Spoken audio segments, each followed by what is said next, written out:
Hello. Sorry, my cat's right next to me. My name is Cassie, and welcome to your Fall 2025 Comprehensive Anime Guide. I'm going to be breaking down all of the vital anime that are going to be happening starting October 1st. Hopefully I put some shows on your radar, or maybe you're just really, really tired of looking through my anime list and it's a lot to trudge through. So I'm going to do it for you. And I'm going to compile all the shows in chronological order of when they're going to be starting, let you know a little bit about them. I'll read the description of some, a lot of others I won't read them. I'll put the little poster for the show on the screen.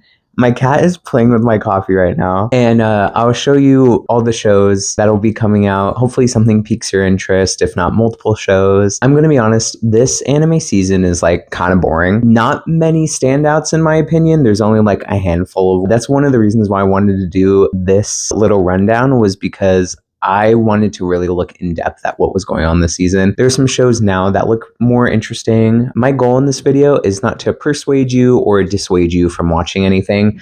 I literally just want to tell you what's going to be playing, and you can do so at your own leisure. I may make a video reviewing anime or looking back. I'm not sure exactly what I want to do. You can watch whatever you want. I may throw in my opinions here and there just to tell you what I am and am not watching, but feel free to not take that as any judgment, just what interests you. So this is going to be a pretty long one. There's a lot of anime to get through, so maybe get a snack, get some coffee like I did, and buckle up. So I'm going to leave timestamps down below because there's so many anime. Feel free to jump around. Maybe something sounds interesting to you that you want to come back to later, so I'll leave those down below. So starting October 1st, we have the anime Yano-Kuns Ordinary Days. Always reliable and kind-hearted, Kyoko Yoshida is named the president of Class 2-1.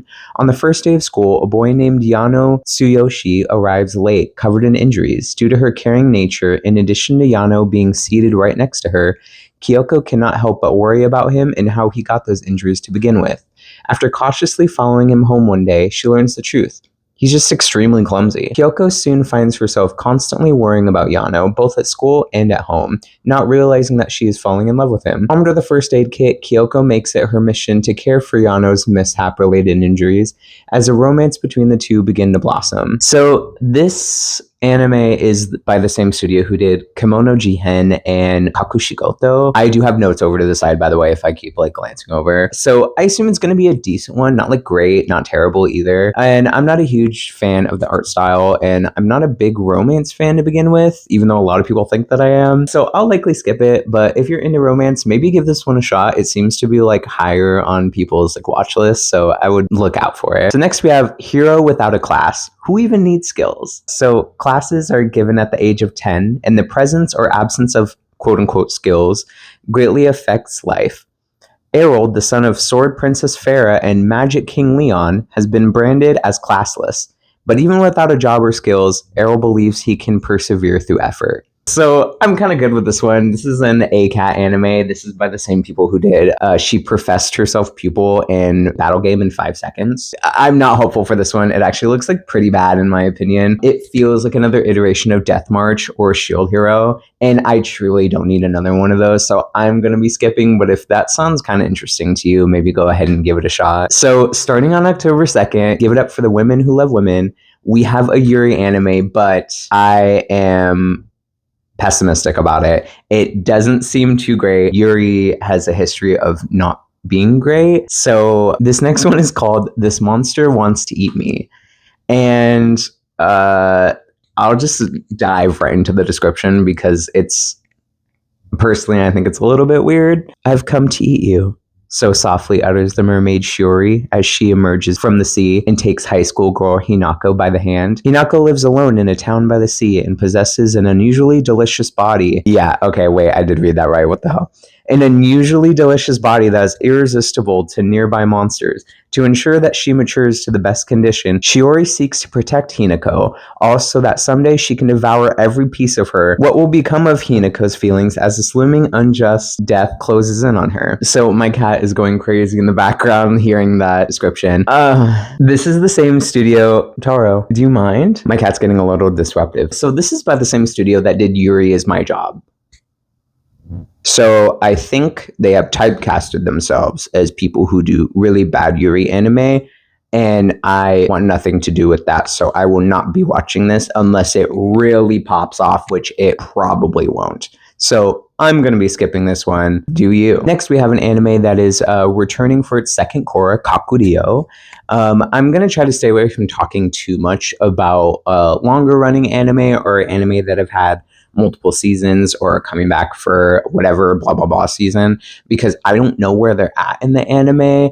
So unless I'm familiar with the anime, I'm probably going to stay away from talking too much about it, just so that way I don't steer anyone off course or say anything that's not accurate. If I do, please let me know. I did go back to look at the description of season 1 for the anime, and it says, abandoned as a child by her mother, Aoi Tsubaki has always had the ability to see Ayakashi, spirits from the hidden realm. Shiro Tsubaki, her grandfather, who shared the same ability, took her under his wing and taught her how to live with the Ayakashi in peace. When her grandfather abruptly passes away, the independent Aoi must continue her college career, armed with only her knowledge in cooking as a means of protection against the human-eating spirits. In hopes that the Ayakashi will not turn to her or other unknowing humans as a tasty meal, she takes it upon herself to feed the hungry creatures that cross her path. After giving a mysterious Ayakashi her lunch, Aoi is transported to the hidden realm, where the Ayakashi reveals himself to be an ogre god known as Udama, the master innkeeper. There she learns that she was used as collateral for her grandfather's debt of 100 million yen, and that she must pay the price for her grandfather's careless decision by marrying Udama. Aoi valiantly refuses and decides to settle things on her own terms. She will pay off the debt herself by opening an eatery at Udama's inn. Now, I've never heard of this anime until I saw this, and I want to just say that it sounds like it's right up my alley. It looks really, really cool. It kind of looks like a combo of Natsume's Book of Friends and Dungeon Meshi, but if you threw in some romance in it, that sounds like something that I can really, really get behind. So I'm not going to be watching it until I start season 1, and then I can pick up in the middle of season 2, or like the middle of when it's airing. So I'm actually really looking forward to watching this one. The next anime that we have is Bakiyou na Senpai. Kanawa Senpai is considered many things, but Smooth is definitely not one of them. Then she meets Kamigawa, her new kohai. He's cute, a little nerdy, and easy to talk to. How will this awkward senpai be able to handle these new feelings? So this anime is done by Studio L, which has a pretty small history, but they all have been like mega flops. I do love a good workplace anime, and all adult cast is kind of one of my things. So I'm going to keep it on my radar. I don't have too high of hopes for it, but we'll see how it goes. We have a romance anime called A Star Brighter Than the Sun. Sai and Koki have been friends since childhood. One fateful day at the end of middle school, she has a revelation. Koki has grown up. Now they're in high school, and she has another revelation. She has feelings for Koki, but Sai isn't the only girl who does. The question is, who does Koki have feelings for? Next, we have an OLM webcomic adaptation called Let's Play. Not sure anything about it. Looks interesting. I see that some studios are trying to dismantle the throne of Dungeon Meshi, so we have a lot more cooking and gourmet anime coming out. We have Past the Monster Meat, Milady. Like any proper noble lady, one must have certain acquired tastes. For Malfira Marshallaraid, she just happens to crave a rather exotic protein, monsters. But don't judge. Despite its bad reputation, monster meat can be used in exquisite cuisine, and Malfira is determined to change the kingdom's opinion of it. Unfortunately, since debuting in society, Malfira has been struggling to find her perfect match, until she meets the fearless, blood-mad Duke of Galbraith. So admittedly, I am a sucker for gourmet anime, and I do want to make a video about why everyone should watch gourmet anime, because it's amazing. So will I probably watch it? Yeah. But is it a knockoff of My Life as a Villainess, but with food? Yes. And I'm going to have fun watching it. So this next anime, I'm not even going to pretend like I know it off the tip of my tongue. I have my notes right here. I'm just going to read it right off. My gift level 9,999 unlimited gacha, backstabbed in a backwater dungeon. I'm out for revenge. And the synopsis says, when Light is kicked out of the concord of the tribes, his former comrades instantly turn on him. Light escapes his diabolical act of betrayal by the skin of his teeth, only to find himself in the deepest part of the abyss, the most dangerous dungeon in the realm. To avoid being eaten by carnivorous monsters, he uses the unlimited gacha, his sole magical skill. But where it previously only produced junk items, this time Mei, a gorgeous level 9,999 fighter in a maid outfit, springs forth. Fast forward 3 years, and Light has carved out his own kingdom in this backwater dungeon, summoning more beautiful level 9,999 warriors who swear absolute fealty to him. Now, a powerful level 9,999 overlord himself, Light plans to ascend to the surface and take revenge on his betrayers one by one. So there's a lot going on in this one. I'm not even going to lie to you. This Tower of God Log Horizon mashup is definitely not for me. It sounds like a harem. I'm actually not too sure if the description said a harem. Yeah, you can count me out. I'm not going to be tuning in for this one. Next, we have PA Works dystopian sci-fi Dusk Beyond the End of the World. And then we have a historical piece set in the Edo period called Shabake. Now, I'm not in my isekai era, and let me just say this season is filled with a shit ton of isekai again. So I'm not going to be watching it unless an isekai is really giving Konosuba or something really fucking funny or unique. I'm probably not going to be watching it. So this isn't going to be on my radar. Potion Wagami wo Tasukeru. If isekai is your thing still in the year of 2025, you know what? Good on you. It's not mine, but next up on October 4th, we have the final season of My Hero Academia, and then the third season of To Your Eternity, which I still have not watched, which I've been telling myself I would for a long time now. Also on October 4th, Leiden Films has the ability to do one of the most iconic anime of the season, if not of all time, which I'm super excited for. I'm really hoping that this will be the banger of the season. May I ask for one final thing? In the middle of a ball, Scarlett's fiance, Kyle, suddenly calls off their engagement. She's falsely accused of being a bully, and people unfairly call her a villainess. The aristocrats and noble families all denounce her. For years, she had to put up with the abuse and idiocy, but she can't take any more of it. At her wit's end, she asks for one last favor, to give him a good fist in the face. So begins Scarlett's story of revenge against Kyle and his cronies, a fantasy about an elegant yet rebellious fighter who doesn't let anyone take advantage of her. What, baby? Meow. Meow. Meow. I'm so excited for this because it looks like a female version of Windbreaker, but if it was set in the Victorian era, which is like so sick to me, and she looks really, really cool. The fight scenes look like they could be pretty top tier. There are certain parts of Windbreaker, especially in this last season, that kind of let me down a little bit. So I definitely feel like we're getting into the era of anime characters just like punching the shit out of people for no reason, and I really, really love that, and I'm looking forward to it, especially with a female protagonist. That's going to be really, really cool. Next, still on October 4th, we have this same studio that brought you Dandadan and Keep Your Hands Off of Isoken. We have Sanda, which is I think from the cover photo it looks like Santa. Like I think that's the joke here. I don't think it brings up anything about Santa, but let me read it really fast. The story starts with Senda, a second-year middle school student, getting attacked with a kitchen knife by his classmate Fuyumuda.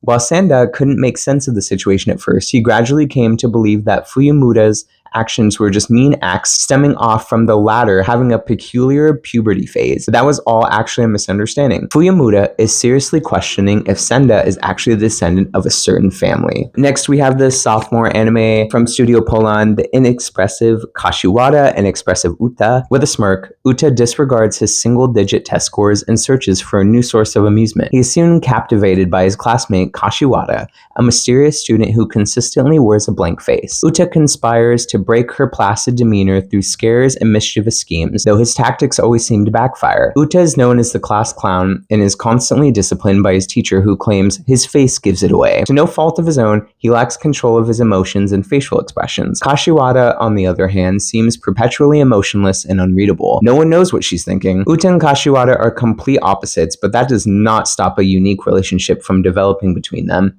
As they realize their feelings for each other, it raises an important question. Do opposites really attract? Besides this, we're also getting another dungeon crawler. The banished court magician aims to become the strongest. Another isekai, a wild last boss appeared. And then we have another anime where if you super cubbed the anime Girls Last Tour, we're getting Touring After the Apocalypse. How can we forget the banger of October 4th, Spy X Family Season 3? Very excited for this one. Everyone's excited for Spy X Family because it's going to be good. It's always good. Starting on October 5th, we have an anime that's probably not going to be on my radar, but maybe it'll be on yours. Tomodachi no Imoto ga ore ni dake uzai. If a girl teases you, that means she likes you. Unfortunately, Akiteru knows from experience that isn't the case, because every girl he interacts with shows him nothing but scorn, and he's not scored a single date from it. Luckily, he's more concerned with securing a spot for him and his game development buddies at his uncle's business. But when his uncle throws him a condition that involves playing the part of his daughter's boyfriend, Akiteru has no choice but to take it. What will his best friend's sister, Iroha, who bullies him relentlessly, think of the news? This anime sounds like it could get pretty weird pretty fast. I'm gonna steer away from this, but not saying that you have to watch what you're gonna watch, but I'm probably gonna be staying away. But next, for continuations on the 5th, we do have the second half of Ranma 1 half, and then we do have the second part of Umamusume Cinderella Grey. Now, I just finished season 2, so no spoilers in the comments. Don't say anything about it. I'm very excited. Hopefully, I'll get there in the middle of the season or something. I have season 3 to watch, the movie Cinderella Grey, the first half, and then hopefully I'll get there by like November. Next, on October 5th, we have the 6th season of Kingdom. Dear God, I don't know who's watching that show. I'm not saying that it's bad, but they're on season 6. Jesus Christ, like that's a long ass anime. And then we have the 2nd season of Blue Orchestra, which I haven't seen yet, but has been on my list for a very, very long time. Next, we have JC Staff's newest isekai, which I'm not even gonna attempt to read to you. It's such a long title that I'm just gonna sit here for a minute, a couple hours, and let you read it.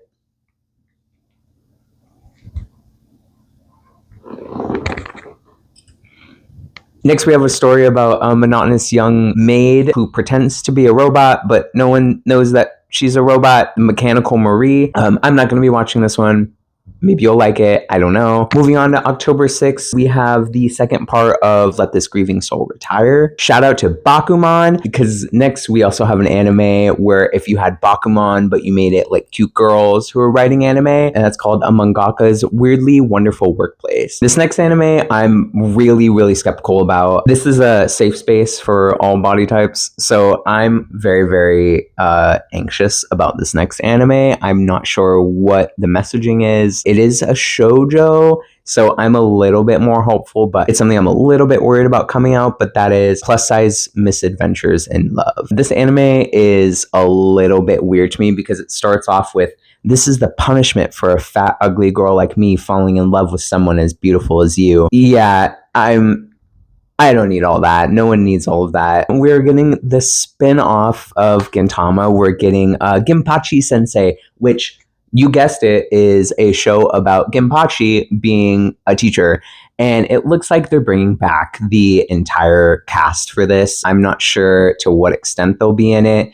I'm not sure exactly what role that they're going to play in it. I'm on episode 105 of Gintama, and it is probably in my top 3 anime of all time, which is wild to ever say. I didn't think I would ever replace what my top 3 are, but it is so good, and I can't wait to one day watch this. We're watching one episode at a time of Gintama just to not overwhelm ourselves or overbear ourselves. So I'll get there eventually. It looks really funny. It looks really cute, but Gintama is just, it's just so good. So I'm excited to watch any spinoff they do. We have a harem, which is my cup of tea, but it does say that the main character is a womanizing scumbag, which is pretty dope in my opinion. So if I hear some really good things about it or people praise it, I may give it a shot. But we have Chitose in the Ramune bottle coming up on October 7th. We keep going strong with the isekai. So on October 7th, we have My Status as the Assassin Obviously Exceeds the Heroes, which is done by Sunrise. So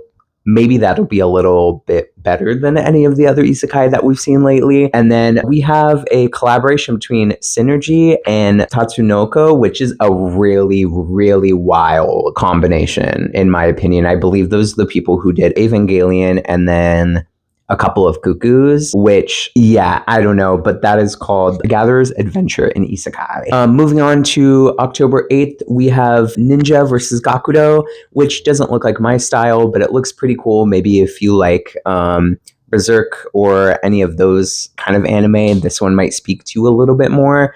It doesn't look like my taste, but maybe you'll have some fun with it. And then how can we forget campfire cooking season 2? So little change in scenery. I was having some lighting issues and some mic issues, so it is nighttime now. I believe that we left off on October 8th. The very last anime that we have coming out is going to be Wand Dance. I believe this is probably one of the most anticipated anime of the season.